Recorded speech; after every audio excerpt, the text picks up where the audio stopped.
My stepdaughter's boyfriend accused me of neglecting their son after I provided free childcare. Now that daycare has drained their wallets, they're begging me to take him back. I worked until my first grandchild was born, and then I retired to grandma's daycare. I have 5 grandchildren, 8 male from my stepson, 7 male from my son, 5 female, and 18-month male from my daughter. I babysat all of them with no issues or complaints. My stepdaughter and her boyfriend have been in non-stop drama since before the baby was born. When she was 10 weeks pregnant, they presented a 3-page list of rules for when I was babysitting. They said they wouldn't allow me to babysit if I didn't sign it. I said that I understood their need to do what was best for their baby, and assured them there would be no hurt feelings on my end when they made other childcare arrangements. Some of the rules were almost understandable, but most were downright ridiculous, and none of it would work for me. I don't remember them all, but some examples are: I can't take the baby anywhere without their permission. I can't watch more than 1 additional child while babysitting. I can't cook. I had to provide the full name, job, and address of any potential visitors ahead of time for their approval of the person being around their child. They have to know anytime I have a guest over and know who it is and how long they stay. My 9-year-old cat would have to be kept out of rooms where the baby would be, even when the baby wasn't there. I couldn't get another pet without their agreement. When she was 7 months along, they came back with revised rules in an attempt to compromise. I again let them know that their expectations would not fit with my life, and they should just find other childcare. 2 days after my stepdaughter went back to work, she called and asked if I could keep Cullen the next day. I agreed, but made it clear that I was going to provide safe, appropriate care according to my judgment, and I wasn't going to deal with complaints or whatever that I was violating their rules, because I wanted it very clear that I was not agreeing to any of that. My stepdaughter was okay on the days she picked Cullen up and dropped him off. I felt like she was interrogating me every time she picked him up, but it was tolerable, but her boyfriend was downright rude. I got to the point where I actually spent Sunday dreading the start of the week because of dealing with both of them, but especially his behavior. At a minimum, he'd pick up Cullen, make a big deal of partially undressing him, make at least one snide comment about my cat,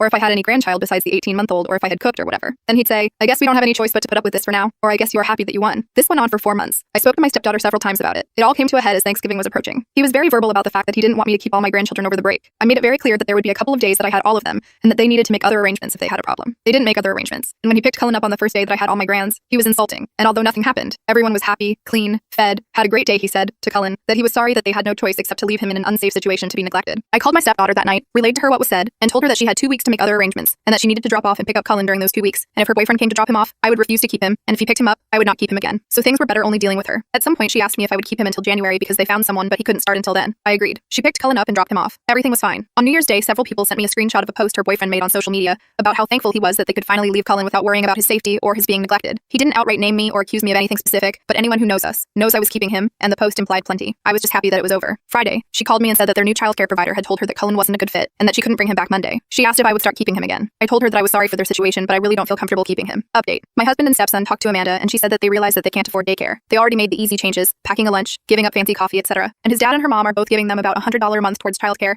and they can barely afford it. But they didn't realize that you have to send everything the baby needs. I buy diapers, wipes, formula, bottles, extra clothes, etc. They just handed me the baby. They didn't realize that daycare didn't cover all that. Also, imagine her boyfriend's surprise when he discovered the staffing rates in this very expensive daycare. 1 adult cares for 5 infants. He thought someone would provide one-on-one care, diapers, wipes, and formula for $350 a week. My stepson relayed their apology. They felt overwhelmed by an infant and couldn't imagine someone else could manage that, plus other things. Cullen is going back to daycare tomorrow. Cullen's dad is selling his dirt bike, and Amanda is selling some designer clothes, handbags, and shoes to cover the cost. It'll get easier for them